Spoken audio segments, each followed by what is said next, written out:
இப்ப இதுவரைக்கும் என்ன பார்த்திருக்கிறோம் அப்டின்னா, நம்ம மனத வந்து தயார்படுத்த வேண்டும், பிரயாசப்படுத்த வேண்டும், எல்லாம் பார்த்திருக்கிறோம். நல்ல நிலமாக இருக்க வேண்டும் அப்டிலாம் பார்த்திருக்கிறோம். வசனத்தை கேட்டு உணர வேண்டும், கேட்டு ஏற்றுக்கொள்ள வேண்டும், கேட்டு விசுவாசிக்க வேண்டும், கேட்டு காக்க வேண்டும். என்ன வசனத்தை கேட்க வேண்டும் என்பத பார்க்க வேண்டும். எத விசுவாசிக்கணும்? ரொம்ப முக்கியமான கேள்வி.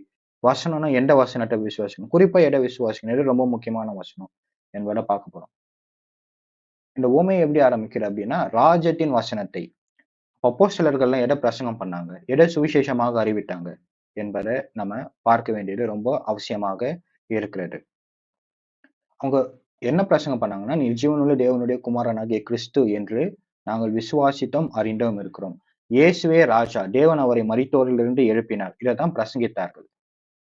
பழைய ஏற்பாட்டுல ரொம்ப ஒரு முக்கியமான ஒரு வசனம். பரிசுத்தமான, புனிதமான வசனம். யூதர்களால ரொம்ப புனிதமாக கருதப்படுகிற வசனம் என்னன்னா, "இஸ்ரவேலே கேள், நம்முடைய தேவனாகிய கர்த்தர் ஒருவரே கர்த்தர்." ரொம்ப முக்கியமான வசனம். இது பேர் ஷம்மான்னு சொல்லுவாங்க. ஷம்மா அப்படின்னா கேள் அப்படின்னு அர்த்தம். அதே போல புதிய ஏற்பாட்டுல ஒரு ரொம்ப முக்கியமான வசனம் என்ன அப்படின்னா, இந்த வார்த்தை நாங்கள் பிரசங்கிக்கிற விசுவாசத்தின் வார்த்தை. என்ன பிரசங்கம் பண்ணப்பட்டது? ராஜ்யத்தின் வசனம் என்னது? பவுல் என்ன பிரசங்கம் பண்ணாங்க? பேதுரு என்ன பிரசங்கம் பண்ணாங்க? புதிய ஏற்பாட்டுல சீஷர்கள் என்ன விசுவாசிச்சாங்க? என்ன விசுவாசிச்சாங்க? கர்த்தராகிய இயேசுவை நீ உன் வாயினாலே அறிக்கையிட்டு, தேவன் அவரை மரித்தோரிலிருந்து எழுப்பினார் என்று உன் இருதயத்திலே விசுவாசித்தால் ரட்சிக்கப்படுவாய். என்ன பிரசங்கித்தாங்க? நாங்கள் பிரசங்கிக்கிற விசுவாசத்தின் வார்த்தை. விசுவாசத்தின் வார்த்தை என்னது? இயேசு ஆண்டவர். இயேசு கர்த்தர். இயேசு messiah. Jesus is lord and god raised him from the dead. இயேசு ஆண்டவர். தேவன் அவரை மரித்தோரிலிருந்து எழுப்பினார் என்று உன் இருதயத்திலே விசுவாசித்தல். இதுதான் விசுவாசிக்க வேண்டும். விசுவாசிக்க வேண்டும், காக்க வேண்டும், உணர வேண்டும். என்னது? இயேசு ஆண்டவர். இயேசு ராஜா. இன்னொரு வசனத்த கூட வாசிக்கலாம். 1 கொரிந்தியர் தான் புதிய ஏற்பாட்டிலே ரொம்ப பழமையான புஸ்தகம் சொல்றாங்க. இந்த 1 கொரிந்தியர் 15வது அதிகாரத்துல ஒரு க்ரீடல் ஸ்டேட்மெண்ட் இருக்கு. க்ரீடல் ஸ்டேட்மெண்ட் அப்படின்னா நம்பிக்கையின் அறிக்கை. இதுதான் முதலாவது வாழ்ந்த கிறிஸ்தவர்கள் விசுவாசித்தார்கள். இதுதான் சுவிசேஷம். பார்க்க போறோம். ரொம்ப முக்கியமான ஒரு வசனம் பார்க்கலாம். "அன்றியும் சகோதரரே, நான் உங்களுக்கு பிரசங்கித்த சுவிசேஷத்தை மறுபடியும் உங்களுக்கு தெரியப்படுத்துகிறேன்." வாவ்! பவுல் என்ன சொல்றாரு? சுவிசேஷத்த மறுபடியும் தெரியப்படுத்துகிறேன். பவுல் வாயிலிருந்து சுவிசேஷம்னா என்னன்னு கேட்டா எவ்வளவு சந்தோஷமா இருக்கும். என்ன சொல்றாரு பார்க்கலாம். "நீங்கள் அதை ஏற்றுக்கொண்டு அதிலே நிலைத்திருக்கிறீர்கள். நான் உங்களுக்கு பிரசங்கித்த பிரகாரம் நீங்கள் அதை கைக்கொண்டால் அதினாலே நீங்கள் ரட்சிக்கப்படுவீர்கள். மற்றபடி உங்கள் விசுவாசம் விருதாவாய் இருக்குமே." விசுவாசமே வேஸ்ட்டா இருக்கும். எப்ப வேஸ்ட்டா இருக்கும்னா, வேற யாராவது நீங்க நம்புனீங்கன்னா. பிரசங்கித்த சுவிசேஷம் என்னது? "நான் அடைந்ததும் உங்களுக்கு பிரதானமாய் ஒப்புவித்தது என்னவென்றால்." இது வந்து எனக்கே வேற ஒருத்தவங்க சொன்னாங்க. எனக்கே சீஷர்கள் சொன்னாங்க. "நான் அடைந்ததும் உங்களுக்கு பிரதானமாய் ஒப்புவித்தது என்னன்னா, கிறிஸ்துவானவர் வேத வாக்கியங்களின்படி நமது பாவங்களுக்காக மரித்து, அடக்கம் பண்ணப்பட்டு, வேத வாக்கியங்களின்படி 3ஆம் நாளிலே உயிர்த்தெழுந்து, கேபாவுக்கும் பின்பு 12 தரிசனமானார். அதன் பின்பு அவர் 500 பேருக்கு அதிகமான சகோதரருக்கும் ஒரே வேளையில் தரிசனமானார். அவர்களில் அநேகர் இந்நாள் வரைக்கும் இருக்கிறார்கள். சிலர் மாத்திரம் நித்திரை அடைந்திருக்கிறார்கள். பின்பு யாக்கோப்புக்கும், அதன் பின்பு அப்போஸ்தலர் எல்லாருக்கும் தரிசனமானார். எல்லாருக்கும் பின்பு அகால பிரிவு போன்ற எனக்கும் தரிசனமானார்." இதுதான் சுவிசேஷம். நான் அடைந்ததும் உனக்கு ஒப்புவித்ததும் நம்பிக்கையின் அறிக்கை. என்ன சுவிசேஷம்? கிறிஸ்துவானவர், இயேசு கிறிஸ்துவானவர் வேத வாக்கியங்களின் பாவங்களுக்காக மரித்து, அடக்கம் பண்ணப்பட்டு 3ஆம் நாளில் உயிர்த்தெழுந்தார். அநேக பேருக்கு தரிசனமானார். அவர்களே சாட்சிகளாக இருக்கிறார்கள். இதுதான் சுவிசேஷம். சுவிசேஷம் என்னது? இயேசுன்னு ஒருத்தர் இருந்தார். அவர் மரித்தார். இல்ல அவர என்ன பண்ணாங்க? கொலை செய்ய ஒப்பு கொடுத்தாங்க. இயேசு கிறிஸ்து மரித்தார், அடக்கம் பண்ணப்பட்டார். 3ஆம் நாளில் உயிர்த்தெழுந்தார். அநேக பேருக்கு அநேக நாள் தரிசனமானார். அவர்களே சாட்சிகளாக இருக்கிறார்கள். இதுதான் சுவிசேஷம். ஒருவேள இதுவா சுவிசேஷம்? அப்படின்னு நம்ம யோசிக்கலாம். சுவிசேஷம்னா இததான். இதுவே நம்ம விசுவாசிக்கணும். இயேசு ஆண்டவர் இதுதான் சுவிசேஷம். இதையோ விசுவாசிக்கணும். இதுதான் சுவிசேஷமாக பிரசங்கிக்கப்பட்டது. இதுதான் சுவிசேஷம். இத நாம் அறிந்து கொள்ள வேண்டும். இத உணர வேண்டும். அது ரொம்ப முக்கியம். எ இது இது என்னன்னு நம்ம உணர வேண்டும். இததான் பிரசங்கித்தார்களா அப்படின்னு நம்ம அப்போஸ்தலர் புஸ்தகத்துல இருந்து பார்க்க போறோம். என்ன பிரசங்கித்தாங்க? சுவிசேஷம்னா இதானா என்பத பார்க்க போறோம். அப்புறமா காஸ்பெல்ஸ்ல மத்தேயு, மார்க்கு, லூக்கா, யோவான் இந்த 4 சுவிசேஷத்துல என்னத்த விசுவாசிச்சாங்க? சீஷர்கள், இல்ல தேவனுக்கு பின் சென்றவர்கள், மார்த்தாள், நார்த்தான்வேல், சமாரியர்கள் எல்லாம் என்ன விசுவாசிச்சாங்க அப்படின்னு சொல்லிட்டு நம்ம பார்க்க போகிறோம். மறைமுகமா நிறைய வசனங்கள் இருக்கிறது. இயேசு தான் ஆண்டவர், இயேசு தான் கிறிஸ்து, தேவன் அவரை மருத்துவரிலிருந்து எழுப்பினார். நிறைய மறைமுகமான வசனங்கள் சுவிசேஷம் முழுசும் நிறைய இருக்கு. ஆனா வெளிப்படையாக என்ன விசுவாசித்தார்கள்? எந்த விசுவாசம் அவர்களை ரட்சித்தது என்பதை நம்ம பார்க்க போகிறோம்.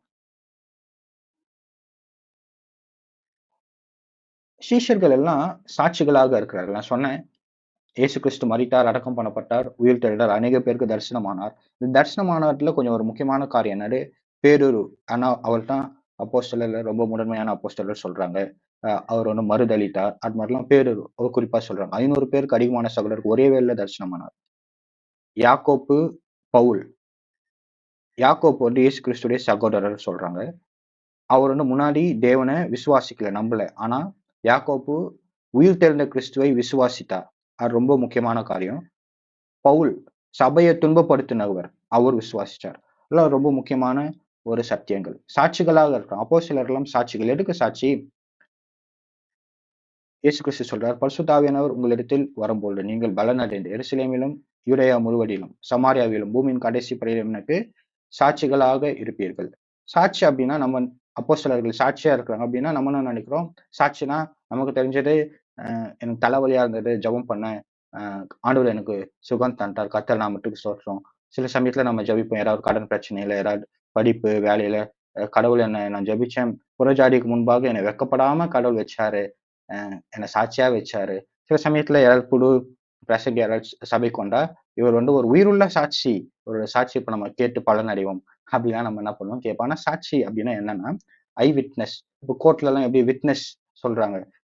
கொலை நடந்தது நான் பார்த்தேன், நான் தான் சாட்சி. அப்போ அப்போஸ்தலர்கள் எல்லாம் சாட்சியாக இருக்கிறார்கள். 1 யோவான்ல ஒரு அற்புதமான வார்த்தைகள் இருக்கு. இப்படி சொல்லுது இந்த வசனம். ஆதி முதல் எழுந்ததும், நாங்கள் கேட்டதும், எங்கள் கண்களாலே கண்டதும், நாங்கள் நோக்கி பார்த்ததும், எங்கள் கைகளாலே தொட்டு பார்த்ததுமாய் இருக்கிற ஜீவ வார்த்தையை குறித்து உங்களுக்கு அறிவிக்கிறோம். அந்த ஜீவன் வெளிப்பட்டது, பிதாவினிடத்தில் இருந்ததும், எங்களுக்கு வெளிப்பட்டதுமான நித்தியமாய் இருக்கிற அந்த ஜீவனை நாங்கள் கண்டு, அதை குறித்து சாட்சி கொடுத்து, அதை உங்களுக்கு அறிவிக்கிறோம். அறிவிக்கிறோம். என்னத்த அறிவிக்கிறாங்க? நாங்கள் ஐ விட்னஸ். நாங்க என்ன பண்ணோம்? கேட்டது, நோக்கி பார்த்தது, கைகளால் தொட்டு பார்த்தது. நாங்க அத கண்டோம். அத குறித்து தான் சாட்சி கொடுக்கிறோம். இயேசுவ குறித்து நாங்கள் சாட்சி கொடுக்கிறோம் அப்படின்னு என்ன பண்றாங்க? சொல்றாங்க. இது வந்து ஐ விட்னஸ். அப்போஸ்தலர்கள் எல்லாரும் விட்னஸா இருக்கிறாங்க. சீஷர்கள் எல்லாரும். பேதுரு வந்து ரொம்ப முதல் பிரசங்கம். முதல் பிரசங்கத்துல என்ன சொல்றாரு? இந்த இயேசுவை தேவன் எழுப்பினார். இதுக்கு நாங்கள் எல்லாரும் சாட்சிகளாக இருக்கிறோம். பிரசங்கத்தை எப்படி முடிக்கிறார்? ஆகையால் நீங்கள் சிலுவையில் அறைந்த இந்த இயேசுவையே தேவன் ஆண்டவரும் கிறிஸ்துவும் ஆக்கினார் என்று இஸ்ரவேல் குடும்பத்தார் யாவரும் நிச்சயமாய் அறிய கடவர்கள். என்ன அறியணும்? இயேசு தான் கிறிஸ்து. இயேசு தான் ஆண்டவர். தேவன் அவரை மருத்துவரிலிருந்து எழுப்பினார். இதைத்தான் நான் பண்ணாங்க சுவிசேஷமாக அறிவித்தாங்க. பவுல் என்ன சொல்றாரு? தாவீதின் சந்ததிகளில் இஸ்ரவேலுக்கு இரட்சகராக இயேசுவை எழும்ப பண்ணினார். இயேசுவை எழுப்பினதினால்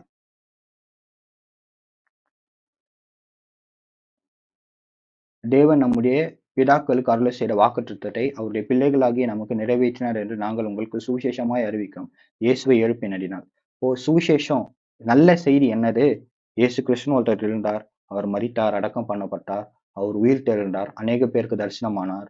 அநேக பேர் அவர்கள் தான் சாட்சிகளாக இருக்கிறார்கள். இதுதான் சுவிசேஷம். இதை நம்ம இப்போ அப்போஸ்தலர் புஸ்தகத்துல இருந்து பார்க்க போகிறோம். என்ன சாட்சி சொன்னாங்க? என்ன பிரசங்கித்தார்கள்? ரட்சிப்பின் வசனம் என்னது?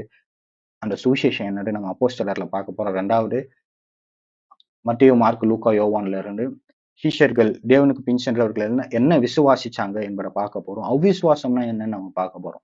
எதை விசுவாசிச்சாங்க? அவ்விசுவாசம்னா சுவிசேஷத்துல எதை அவிசுவாசம்னு சொல்லுது என்பதை நம்ம பார்க்க போகிறோம்.